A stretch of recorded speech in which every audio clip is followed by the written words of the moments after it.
Okay. Thank you for trusting the learning dreams once again in your journey to parenthood. To help other intended parents learn from your experience and help us keep improving, we would be grateful if you could answer a few questions. So let's start with your first baby. How old is she? Oh, And maybe you can share this about her. she's no longer a baby. She is 3.5. Um, she's amazing. We've been gone for almost 2.5 weeks, and we FaceTime her every day, and I can't believe how much she's grown in just the 2.5 weeks that we've been gone. She's amazing. She's funny. She loves to dance. She has a mind of her own in terms of what clothes she wants to wear, what shoes she wants to wear. Our routine in the morning is pretty challenging because she's so picky. But I love it That's because normal your age, you know. yes, and it's great that she has her own personality so young. She's amazing. I'm looking forward to bringing Andrew home, and I've already told her that she's the first person that gets to hold him. No grandma, no poppy. Juliana gets to hold him first. Yeah, She will be very happy. she will be I'm very sure. happy. Okay, let's talk about the embryo transfer. How did the embryo transfer go this time? Well, were you well informed from our side? Yes, absolutely. We were told after we selected our surrogate, when her body was ready for the transfer. I mean, it was done. We were kept abreast of the situation, step by step. We knew when she was going to start the protocols to get herself ready, all the shots. We were up to date. We were kept up to date with all the doctor's appointments. Um, we had constant communication with you in regards to how she's feeling, where she's at in the process. Even with the time difference, Mm. it was very easy to communicate with you and this. Well, you're the staff of Delivering Dreams. You're our contact person, so it was very easy to communicate with. Thank you. I did my best. Yes. Did it work from the first try? Yes. Yes. Um, This time, yes. we were presented with several surrogates. Oh no, we were presented with one surrogate after you received all of our paperwork and we were ready to start, and we declined her. In our opinion, she was a little too old, and the only reason we declined her was because we only had one embryo left, and we really wanted to Make it work. give the embryo the best possible chance of survival. So, even though your surrogate that you presented to us passed all your tests, passed all of the doctor's tests, even though she was a great candidate, we refused. So, I want to say within 2 days, we received the next profile, which is the candidate that we went with. So, we were happy because our previous time we weren't as successful, and we only had one embryo left, so we really wanted to give it the best chance of survival. Yeah. And this what you got. And we did. Thankfully it worked. Yeah. So as soon as you surrogate got pregnant, how often did you receive medical updates? I mean, ultrasound results, blood work, and was this frequency sufficient for you? I don't remember the cadence, but every time she had a doctor's appointment, we had a comprehensive recap from you. When we found out she was pregnant, it wasn't a blood pregnancy. It was probably her take-home pregnancy. And I believe the email was, we have great news. She's pregnant. We're going to confirm it with a blood result. She's going to the clinic on such and such date. And then after that, we got confirmation that she indeed was pregnant. But it was every doctor's appointment. You told us when the doctor's appointment was coming, and then we had the results and the information from the doctor immediately. With the time change, of course. But if her doctor appointment was on a Tuesday, we had the results from you on Tuesday. Okay, so you're an amazing surrogate. How was your relationship with her during the pregnancy? It was really good. She was very quiet, just like our previous surrogate. But anytime that I messaged her in Viber, we had a reply. She shared pictures, and you shared pictures as well. She shared fetal heartbeats with the machine, Mhm. which was She had cool. it home. Yeah, she had it Special home. device. We began to chat. She told me about her son, and she sent me pictures of her son at the dentist office. Oh, Him at the park. I shared with her pictures of Juliana, dancing and being her goofy, silly self, and we kind of, bonded over being yeah, I mom. know. You know, um, and of course I expressed my gratitude towards her for signing up to do this. Um, and we actually are still in contact. Her birthday was a few days ago, Yeah. and we sent her a message in Viber, Mhm. just checking in to make sure that she made it home okay, and we wished her a happy birthday, and she was surprised. But we are going to continue Yeah, all our a relationship. super happy when couples they want to stay in contact with Yeah. after the program. Yeah, and we asked her. We are actually still in contact with our first surrogate. We message on holidays. I know when her birthday is on I have it on my calendar. And she's still open to talk to you. And she's still open to talk. We're friends on social media. And of course I could get the Google Translate out. I don't know what half her posts are, and she probably doesn't know what mine are. But she sent me a message in Viber after we announced the arrival of Andrew, congratulating us and how happy she is that we were able to have another child. That's nice. Why your updates frequent, clear, and helpful through the pregnancy? Yes, definitely. Absolutely. Like I stated before, we knew of every doctor's appointment. We had the results of every appointment. We knew when the next appointment was coming. Even as we got closer to birth, you guys can't plan it. We wanted to know when we should arrive and when it's happening, which only God knows. So, but you were kept us well informed and gave us guidance on when we should arrive and what to expect. How long you spent in Ukraine before Andrew was born? Monday, we spent a week in Ukraine. A week. We came a little bit early into Poland because of the way we have to travel with no flights being in Ukraine. And we kind of suffered the first time with the time change. It was really hard. It took us 3-4 days to acclimate to the 7-hour time difference. We were zombies when we first arrived the first time. So we prepared and we came 4 days earlier into Poland because then we made our way into Przemyśl, which was a 20-minute drive from the town to the border crossing. So it was much easier than going from Warsaw, which was like 6 or 7 hours. Yeah. How much did the war affect your decision to proceed with the second surrogacy program? And did you ever consider pausing or switch to a different country rather than Ukraine? Do you want to take it? Well, the war was the big challenge of this trip. Um, of course, we were afraid um, of whatever, but we made the decision no matter what. Here we are. Everything is okay. We are lucky. Uh, we are we take care of if we have a siren going off, we go to the shelter, but that didn't happen. So it's affects. We've been here before. At the start of We've the been war. here before when it was the very beginning of the war.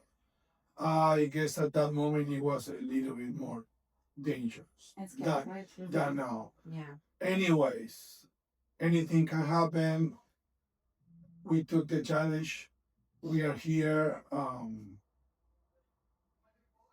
Anyway, we took the decision. We did it. I feel like we waited a little bit longer, Mhm. hoping the war would end. And Yeah. You know, because being in the States, the news um, tends to blow things out of proportion within reason because, you know, although the war is terrible for the Ukrainians that live in this country, it's been 4 years, so I don't want to say you're used to it. But us living in the States, we're not used to anything like this. So Inside the country. yeah, in our country. In our country. So it was definitely something that made us pause for a bit, and why we waited 3 years to move forward with number two. Um, but we're not getting any younger, and we can't keep freezing our embryo and just keep paying to freeze it. And then what happens? We decide not to do it. Then what do we do? So we decided to take the leap and be as cautious as we possibly could. We downloaded the app as was suggested from Delivering Dreams, and we had one we had one air siren in the middle of the night, which we never told our parents. And I was like, Seb, we gotta get up, we gotta get dressed. And then we went down, and because we actually have a basement here, and we opened the app, and it was far. It was in the Dnipro region, and we were like, let's go back upstairs and go to bed. So, and of course, we didn't get a text message or a call from you to take shelter, which I know that you would have. But it was 2, 3 in the morning. We were in shock. We weren't exactly sure what we were supposed to do, but it was fine. It was fine. Were you concerned about the surrogate safety during this time? Yes, absolutely. I don't even recall where our surrogate was from. I want to say she was from the Kyiv region, but not like in the city center. And that's where we see most of besides the Far East, where the active war is, you know, terrorizing the citizens of Kyiv too. So that really made us nervous. But we had constant reassurance that our surrogate was fine, that the surrogate coordinator was in constant connection with her. And if anything was a danger to her, I know that you guys would have moved her.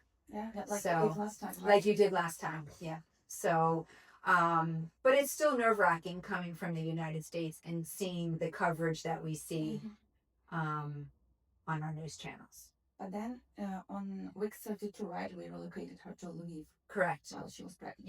Yes, week 32. And then I think it was like week 33 or 34, a bomb, a drone had hit the Lviv city center. I think, I can't remember where it hit, but that's when we, over here. Yeah. That's she when lives we far away from this place. Perfect. Yeah. But that's when we got scared, thinking, okay, are we going to go to Poland and stay a longer bit of time in Poland? But then we really wanted to be here for the birth. I didn't want to miss it. I didn't want, I didn't want anybody else holding our baby except me, or you. What happened, right? Yes. Yeah. So it's what happened. We made it in enough time. We had the doctor's appointment, and I was in the delivery room, and it was amazing. And how you feel during the delivery to be with your surrogate? Because last time you were not able to be because the surrogate had C-section. Yeah. So this time you were allowed to be with your surrogate, right? I was allowed. Help her, support her. Yeah. And I know from the surrogate that she got a lot of support from you, and she was very happy. Good to have you with her. Yeah, we were in the delivery room for about 6 hours waiting. Waiting. She was on her phone, I was on my phone. She was resting, I was resting. And then the doctor came in and said, all right, we're ready into phase 2. And then literally after he said that, it was like 10 minutes. I was holding her leg, holding her head. She was pushing, and then all of a sudden I saw the head, which was pretty amazing. And you caught and I was able to cut the cord. He handed me the scissors, and I was going like this. He's like, wait, wait, wait. I had to clamp it. So you're a very And brave then, woman. yes, That you did yes, this. I was able to cut the cord, which was really cool. And the doctor or the nurses immediately took him and cleaned him up, weighed him, and then I got the first cry on video. So that was pretty cool.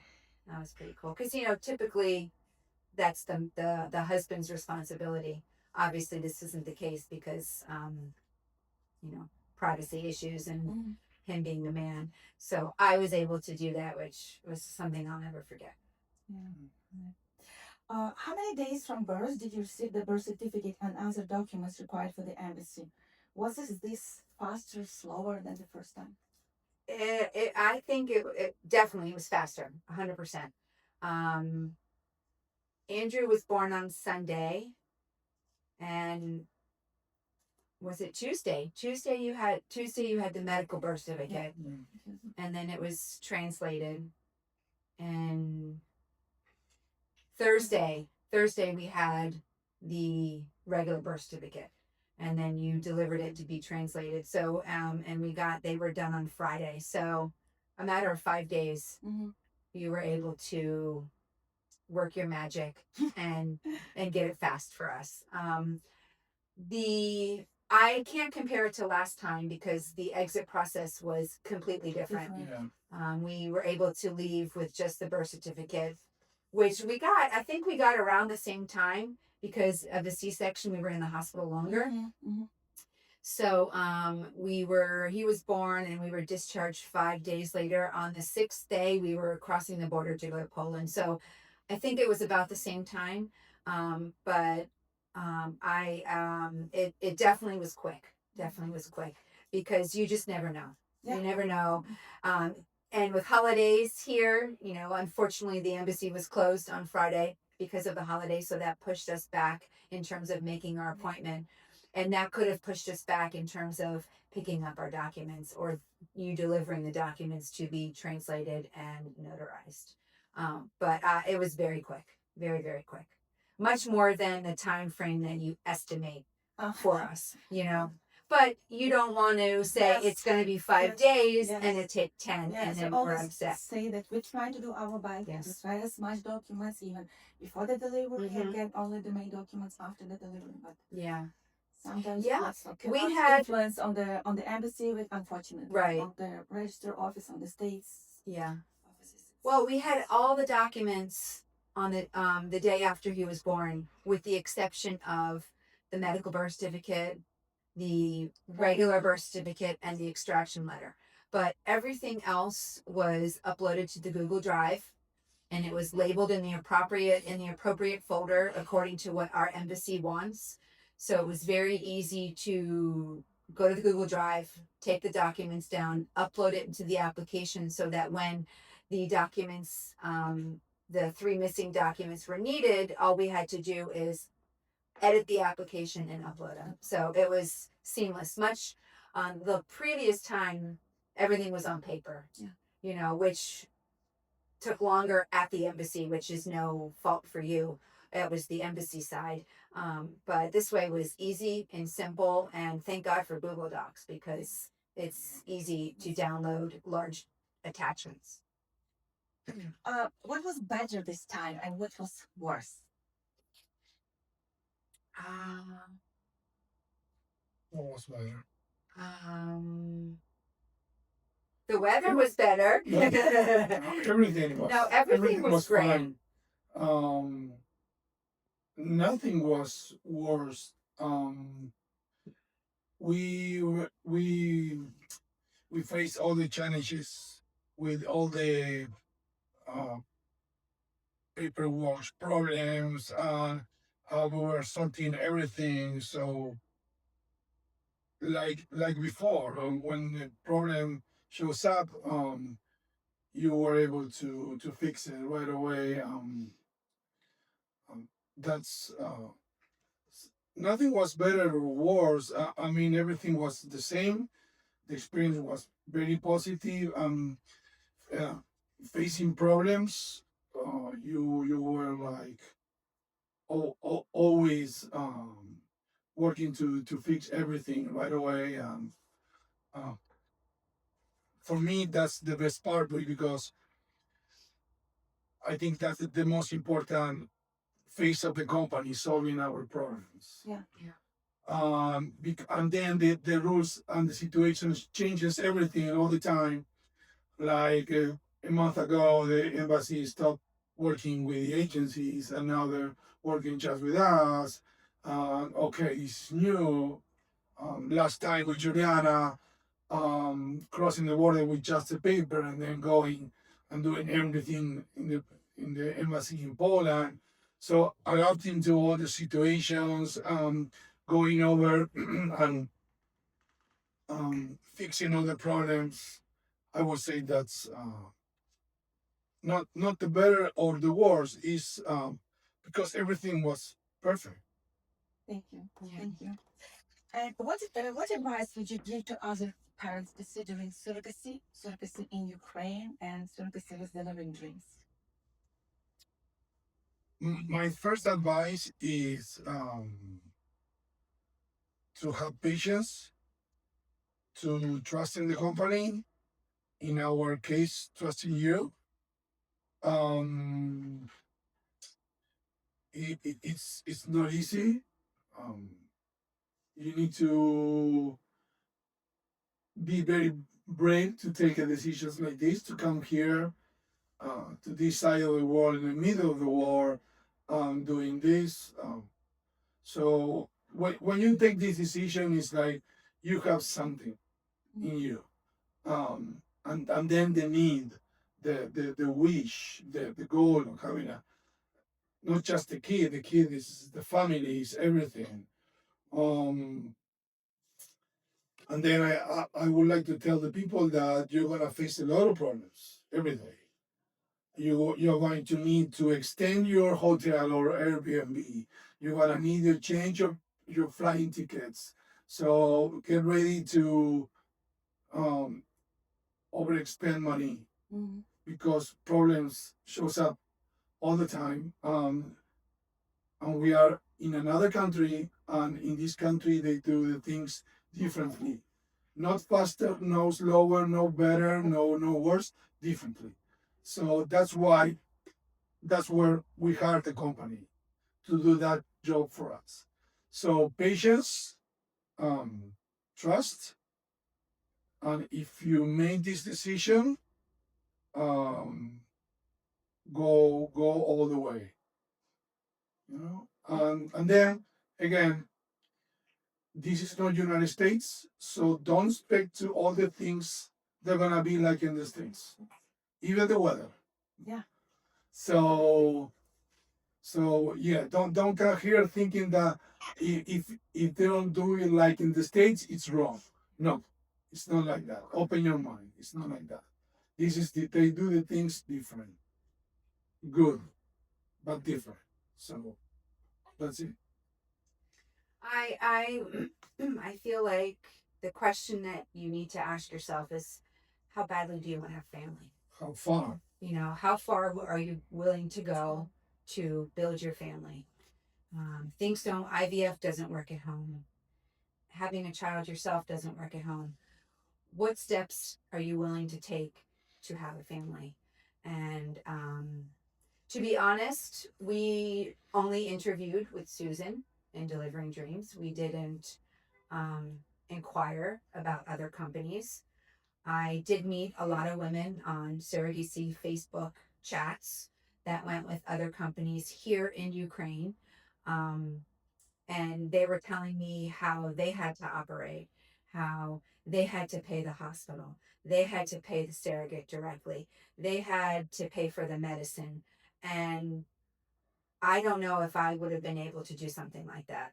Um, so going with Delivering Dreams, we pay you, and we know that everyone gets paid the way they should be paid. From what I understand, the surrogates with your company make more than some surrogates or the surrogates with other companies, which is great, because you know they're doing something life altering.